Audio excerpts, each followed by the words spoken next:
Lorsque l'on vend des produits sur Amazon, quand on fait du e-commerce et qu'on importe des produits dans le marché européen et français, que ça provient de Chine ou autre part, surtout quand on crée sa propre marque, on est soumis à la REP, qui est une éco-contribution, une éco-taxe qu'on doit payer en fait en guise de notre engagement pour le traitement des déchets, pour l'environnement, etc., qui sert à financer des filières qui organisent justement le traitement de ces déchets-là, que ce soit des emballages ou jusqu'à certaines catégories de produits.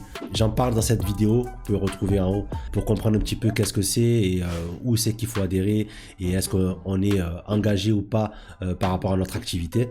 Et par rapport aux catégories de produits qu'on fait. Mais généralement, quand on vend des produits, on a des emballages et ces emballages, la plupart sont soumis à la REP. Et en fait, c'est une obligation en France d'adhérer à une filière afin de déclarer en fait la plupart de nos emballages et les types de produits que l'on fait et la quantité que l'on importe et qu'on produit. Par contre, voilà, juste à titre de rappel, pour savoir comment être en règle, d'abord il faut identifier les éco-organismes responsables des filières par rapport à nos catégories de produits et à nos emballages.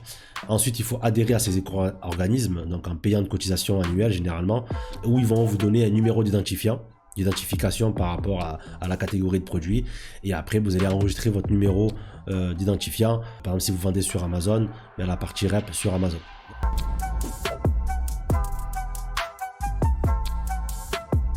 Dans cette vidéo, je voulais traiter tout ce qui est par rapport à l'infotri. L'infotri, c'est une obligation signalétique qu'on doit mettre sur les emballages, qu'on doit apposer sur le packaging en fait. Ces logos doivent être marqués sur nos emballages et doivent indiquer certaines choses. La mention du pays, donc si, par exemple si on va en France, si on est français, FR, si on est allemand, DE, etc. Le produit concerné par la consigne de tri, la consigne de tri et aussi des infos additionnelles qui varient en fonction des filières. Pour vous schématiser, ici, l'infotri, donc vous avez le Triman, vous avez tri facile pour informer le consommateur comme quoi c'est comme ça c'est facile, donc vous n'êtes pas obligé de le mettre, mais on verra par la suite, mais c'est mieux de le mettre. Ensuite, qu'est-ce qu'il y a dans votre packaging, dans votre produit. Ensuite, comment le trier et les informations additionnelles. Après, je ne vais pas rentrer dans les détails, vous avez aussi emballage réemployable. Si vous avez dans votre produit, par exemple, vous avez du verre consigné, les trucs qui se réutilisent, qui est réemployable, ça c'est plutôt pour les industries. Il va falloir rajouter ce pictogramme là aussi, cet infotri, avec le point de retour, soit de l'adresse de l'entreprise ou le site internet directement. Et pour pouvoir être aux normes et savoir quel pictogramme d'infotri il faut mettre par rapport à notre produit qu'on veut lancer, Citeo, qui est une filière française qui s'occupe de tout ce qui est emballage, a mis en place un système de fabrication selon les critères qu'on va définir, je vais vous montrer derrière, pour construire notre pictogramme sans faire d'erreur et être en règle. Dans le compte Citeo, donc ici vous avez tous les déclarations, pour faire les déclarations, votre contrat, votre facturation, l'éco-conception, ça vous permet d'avoir une vue d'ensemble. C'est pas mal d'informations. On va aller ici dans marquage et communication, infotri et info réemploi, créer mon infotri. Et ce qui est bien, c'est que vous allez répondre à des questions. Ça va fabriquer votre pictogramme infotri. Par exemple, si on va en France et en Europe, on met France et export. Si c'est que France, il y a le FR qui s'enlève. Là, on va mettre France et export. Quelle est la forme de votre emballage? Cylindrique ou sphérique ou surface plane, c'est à vous de voir. Donc moi, je vais prendre un packaging simple en carton. Combien mesure la plus grande face de l'emballage? Là, c'est à vous de mettre. Voilà, je vais mettre 10 et 20 cm. Verre uniquement, pas de verre et autres matériaux. Ça, c'est à vous de voir par rapport à votre produit. Donc, moi, je vais mettre pas de verre. Je vais rester simple. Vous voyez, ça se construit petit à petit. Souhaitez-vous que le marquage apparaisse en couleur ou en monochrome? Je vais laisser en couleur. Si vous mettez en monochrome, ça fait comme ça fait noir. Tout dépendra de votre packaging. Souhaitez-vous que le marquage porte une bordure blanche? La bordure est recommandée pour garantir la lisibilité lorsque le fond est perturbé. Si vous mettez non, ça veut dire que, par exemple, si vous avez un packaging qui est blanc, ça dépendra en fait de la couleur de votre packaging. Souhaitez-vous utiliser l'accroche, le tri plus facile, donc vous voyez qu'il est recommandé. Donc Citeo vous recommande de le tri facile. Si vous mettez non, il s'enlève. Ils disent que voilà, elle est aperçue comme incitative et apporte une valeur servicielle aux consommateurs interrogés, valeur qu'ils attribuent naturellement en marque. Et donne un sentiment à un consommateur sur deux qu'il est plus facile de le trier. Ensuite, les éléments composent votre emballage. Sélectionnez les éléments de l'emballage qui doivent être séparés du produit lors de la consommation ou l'utilisation. Aidez-vous dans la liste d'exemples. Ici, vous avez emballage alimentaire, emballage non alimentaire, papier graphique si vous avez des papiers à l'intérieur. Donc, on va rester par exemple sur une boîte simple.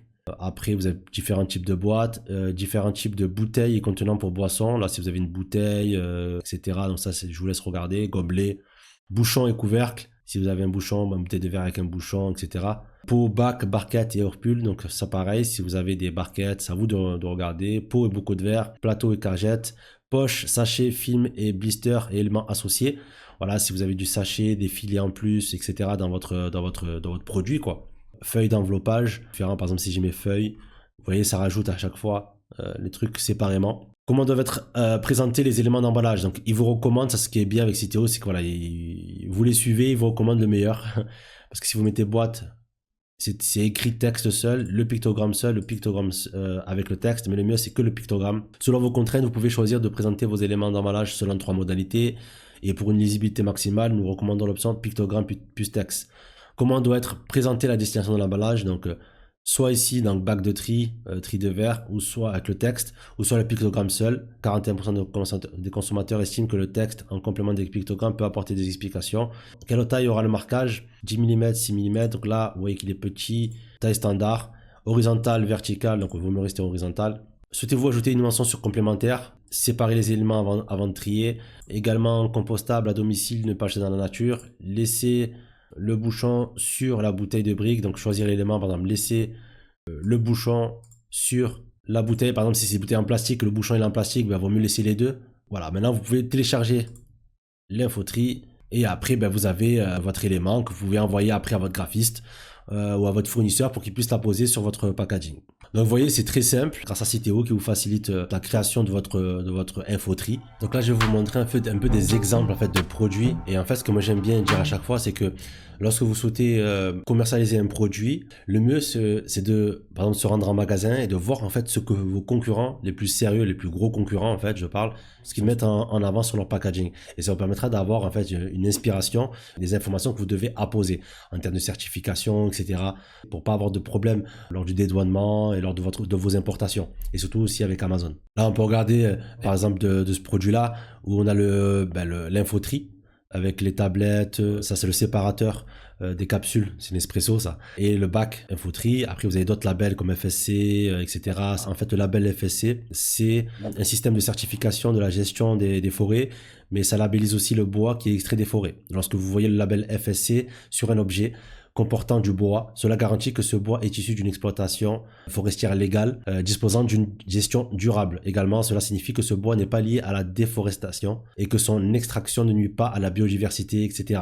Donc c'est un label écologique, on va dire. D'autres exemples, pareil, là on voit aussi FSC, ça c'est des touilleurs. Ici ils ont adopté plutôt le texte que les pictogrammes seuls. Là il y a ça en plus, c'est pour la restauration, c'est obligatoire, c'est jetable. Et ne l'abandonnez pas dans la nature, ça c'est les textes en plus que vous devez mettre selon les types de produits que vous vendez. Là on peut voir un autre pareil, où là c'est plutôt un produit électronique où il y a le logo CE, ROHS, donc eux ils sont pas mis encore aux normes au niveau de l'infotri. Auparavant c'était ce logo là de recyclable. Il ne faut pas jeter dans n'importe quel conteneur. Donc on voit aussi ROHS. ROHS c'est quoi? C'est pour les produits électroniques. Si vous vendez tout type de produits électroniques sur le marché de l'Union européenne, donc ce sera obligatoire le CE et le ROHS. Et c'est une certification qui limite les substances dangereuses telles que le plomb, le cadmium ou le mercure dans les équipements électriques, ce qui pollue énormément la planète.